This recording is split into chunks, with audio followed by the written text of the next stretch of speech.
Hey everybody, this is Hondo Carpenter, your Las Vegas Raiders beat writer for Sports Illustrated. Great to be with you. I'm also the host of the Las Vegas Raiders Insider Podcast, which you're watching now. Thank you for joining us. Remember, you can follow me on X, formerly known as Twitter. When you go to @Hondo Carpenter, you can go to IG, find me at Hondo SR. But most importantly, you can find me at si.com/NFL/Raiders, where every single day we are doing 10 or more written pieces of content for you all. It's 100% free. Nobody covers the Raiders like we do.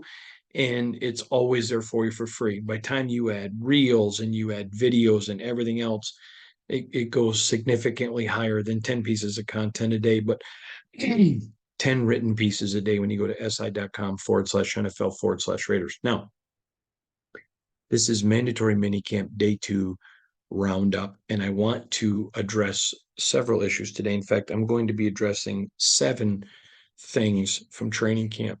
And the first one, I am extremely, I don't know that protective is the word, but respectful of Raider Nation. And the depth of the fandom and how large it is. And I have talked to you on numerous occasions about clickbait. Now, I have received multiple emails from people telling me that they're hearing people say they have sources giving them reports that things inside practice, that the offense is killing it, yada, yada, yada. I want to make, and I want to say this, not one person has emailed asking me this who showed me who's reporting this. So I have no idea who is. It could be somebody in their basement. It could be anybody. I don't know. I want to say a couple things. First of all, and one of them even said that the offense is owning the defense, whatever. That is categorically false, completely inaccurate. And I'm sure that the person disseminating that information may be a nice person, but they clearly do not have sources of any value. I have said to you numerous times, football is played with pads, and the OTAs and mandatory mini camps. I'm going to get into those in a minute about what they're literally valued at. But there's no running the football, which again I'm going to get into in a minute. Um, there's no contact, so there is no domination at all. And with no contact, your defense should be dominating it because they know it's going to be a pass every time and how to handle it. So that said, um, that said, I just want to make it really clear. Are there things the offense is doing good? Yes. Are there things that the offense is doing great? No. Is there things that the defense is doing great? Multiple. Is there things they're doing good? Yes. But you can't even make those observations. In fact, it's laughable. People running with that. So tap the brakes. Football's played in pads. It's not played in shorts. And I don't know where those reports are coming from, but they need to just be, there's always going to be people that want to believe anything great. But I'm telling you, as somebody that's here watching the practices inside the facility, in the gates, and not just my opinion, talking to other people, getting their opinions. I mean, it's just not accurate. So there you go. Do with that whatever you want. Next thing I want to talk about is, so what happens at a mandatory mini camp? You have to understand it is maximum installation, minimal to no evaluation. I'm going to give you that again. Maximum installation, little to no evaluation. I can't tell you the number of executives that have talked about guys who look great in shorts and then don't look good in pads, and guys that don't look good in shorts and then look good in pads. And so when you are understanding that OTAs and mini camps are incredibly valuable because of installation, but literally no value as far as evaluation. That is a very, very big deal. Years ago, uh, there were two guys, Sean Rogers and Dan Big Daddy Wilkinson, who were two very good defensive tackles. Defensive linemen, two very good defensive linemen. And I can't tell you how many years in OTAs, mini camps, they looked like nothing. And then the pads came on and they dominated because played in pads. And so when you understand that, um, and you understand that this is a time for installation, not evaluation, then it allows you. This is why for several weeks since OTAs have gotten started, you've heard me talk to you about I'm only going to discuss with you the things that look good that you can judge without film. Without pads. So you can watch guys run great routes. Crisp there, bam, passes on the time, go. Pass being in the right spot, you can evaluate that. The route being great, you really can't, because if there's not a defensive player to put their hands on them, to reroute them, to move them, which I talked about a lot yesterday, it's of no value. It's literally, it's playing catch and working on timing, but it's not stuff that's going to translate into, is this guy going to make the team? So it's very, very important for you to understand that, to grasp that and get the enormity. Installation, not evaluation. Now, here's what I've noticed about installation. Um, Phenomenal amount of teaching. And listen, there was a lot under Josh, and it's exponentially even higher now. There's that word exponentially again. It higher. So there's tons of teaching. There's a lot of installation. There's a lot of new things. Now, you need to understand that part of being a member of the Pro Football Writers Association and having the access to practice is that we're not going to talk about new things. And the reason I'm not is because, first of all, if you're a Raider fan, you shouldn't want me talking about new things, because you want those things to be saved for the regular season. They're not going to be used in preseason, so that teams that they're going to face are going to be surprised. That's important. So having told you that, I can tell you there's a lot of, the offense is 90 to 95% different is the number that I was told. The defense, I would not say it's anywhere close to that, but I would say there's probably 15%, if I had to guess a number, that's new, that's being installed, and we've seen it. And when the season comes and some things happen, I'll be able to tell you that was something that we saw in OTAs and minicamp as far as installation. And that is where they're at right now. That's why it's constantly going over to the TV screens, watching the TV screens. It's working on this and that. Now, third thing I want to talk to you about is Dylan Parham. His first 2 years has been exceptional. And again, I reiterate it because it's factual and my job's to report, not to make friends. I have had multiple people tell me, multiple, and to me, multiple is three or more, uh, that they see a lot in him that they saw in Art Shell or Gene Upsaw, just as far as a young offensive lineman, his maturation, where he's coming, his durability. Remember, availability is the best ability. And when they knew that Thayer Mumford was going to be over there on the right by himself, and they believe in Thayer, there was a lot of consternation about putting Thayer, a young tackle, next to and young, so's Dylan, but Dylan has a lot more starts in playing than Thayer. There was a lot of concern. But the general consensus I was told at the time was, not going to make that move. Dylan's a young player. He's doing great. We're going to leave him there.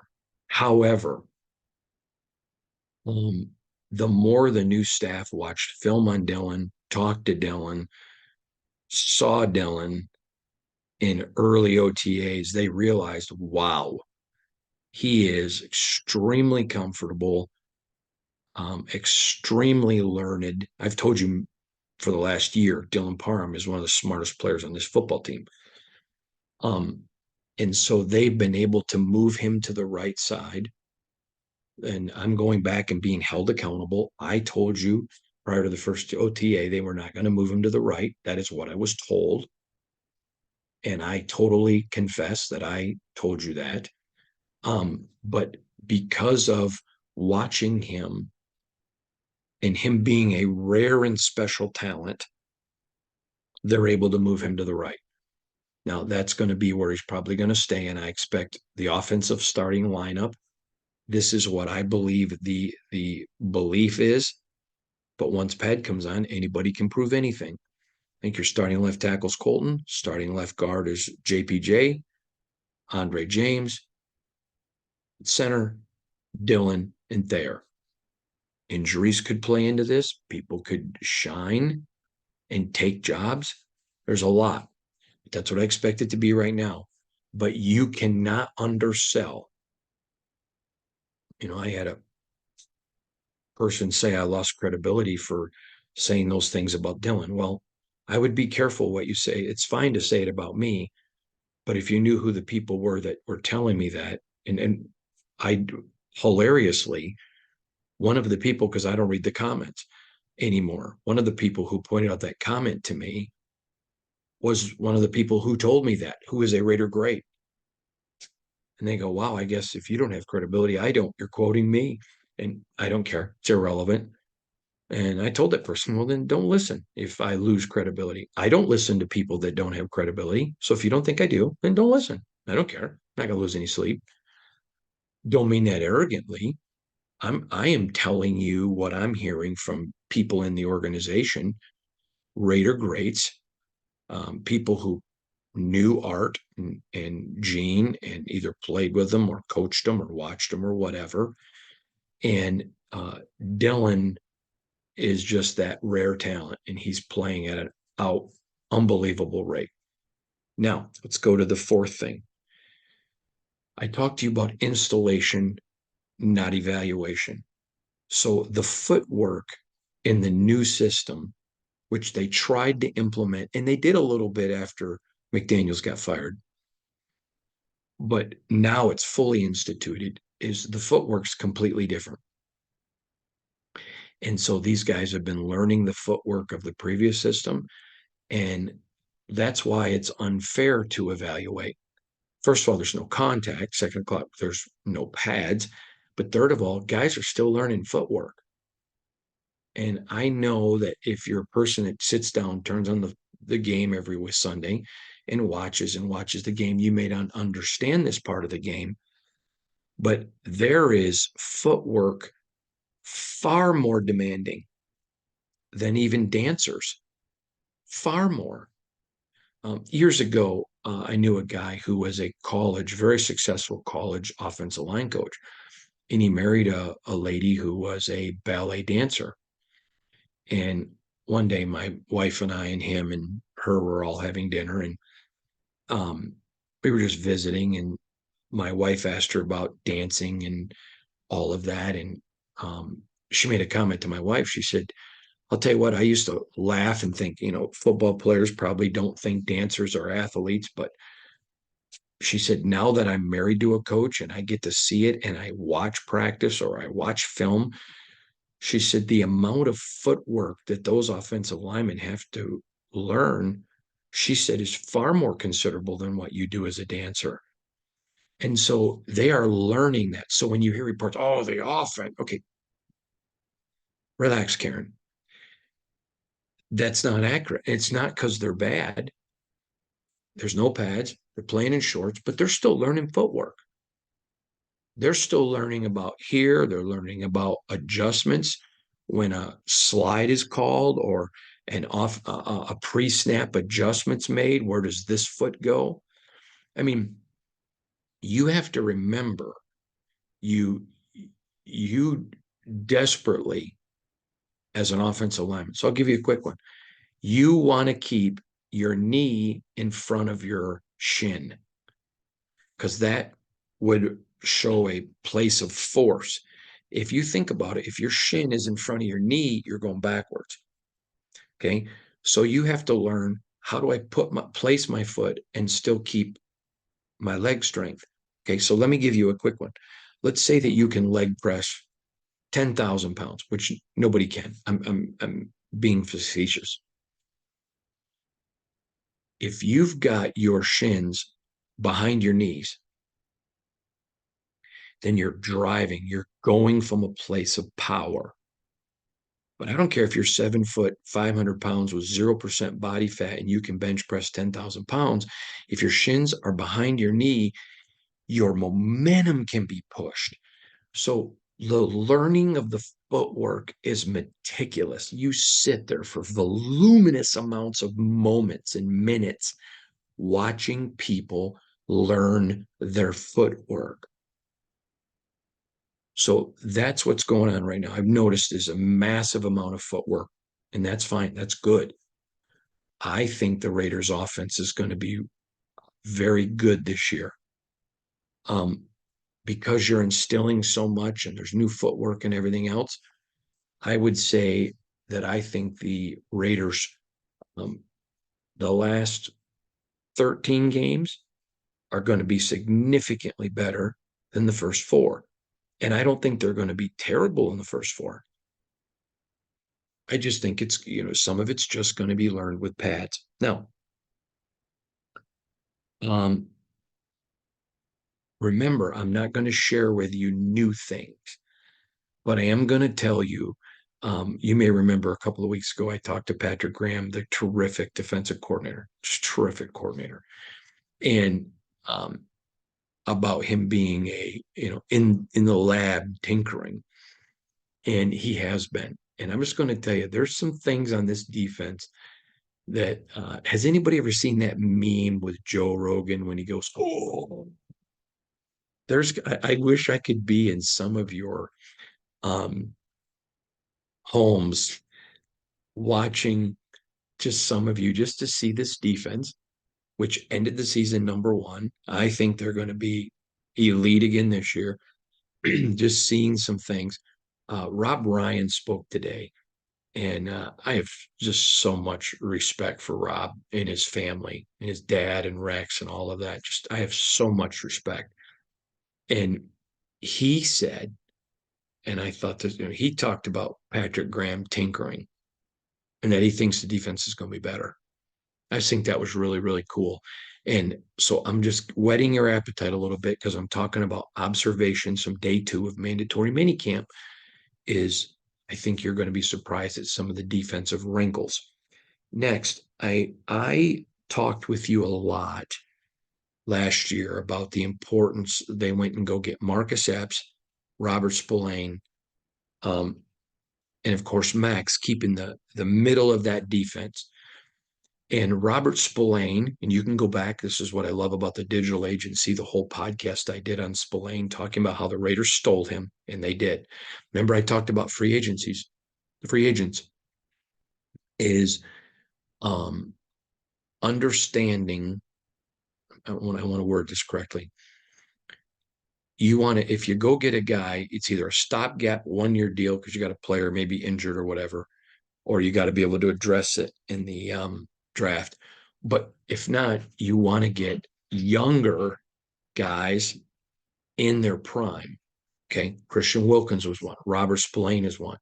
Okay. I told you guys how big a deal Marcus Epps was. And I was stunned, and I've talked about it numerous times, at the amount of disrespect from Raider Nation with Marcus Epps. Oh, he didn't get any interceptions or whatever. Yet I kept telling you, he's putting guys in the right spots. Guys are making plays. He was phenomenal last year. And I have said to you numerous times, if you want to know how good he was, how good were the Eagles without him? Well, Rob Ryan spoke today, and it was as if he was reading the script that Hondo Carpenter has said many, many times, because he mentioned how good were they without him. People who talk about his no interceptions, about him. So now you add Christian Wilkins. the best defensive tackle. I'm telling you, this defense is going to be special. They stay healthy, and they're going to be amazing. Now, last thing I want to talk to you about is Trayvon Moehrig. Rob Ryan called him, he didn't call him the best safety in the NFL, but he did call him the most talented. And he's coming and he's getting it now.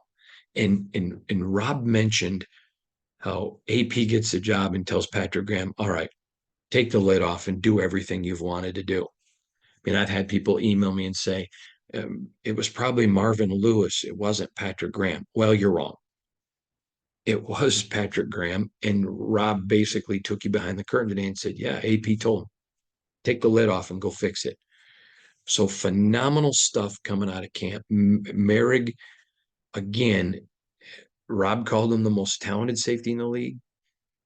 And his growth is going to be, it's just interesting. I was watching him today talking, and you never saw that from him before. That comes with confidence. A lot of guys get here and, they're intimidated. There's Devontae Adams, Max Crosby, now Christian Wilkins, whatever. And, you want to wait your spot. Well, Moehrig feels it now. And I'm going to say this. I think he's going to have probably the most notable jump from last year to this year on this team. It's not that I don't think he wasn't good, because you all know I do. I've talked about it. But I think there's going to be some noticeable things with him now that he's comfortable and gets it and the lid's been taken off. A lot of great stuff going on at camp. It's very hot. I'm trying to say it like y'all, hot. But again, the heat, very strong. It's why they're moving training camp to Costa Mesa, because it does make it difficult for guys to play, especially the bigger guys. But it is what it is. So there you go, everybody. Thank you for listening. This is your day 2 mandatory mini camp recap. I appreciate all of you greatly. Thanks for watching, joining us, and we'll see you soon.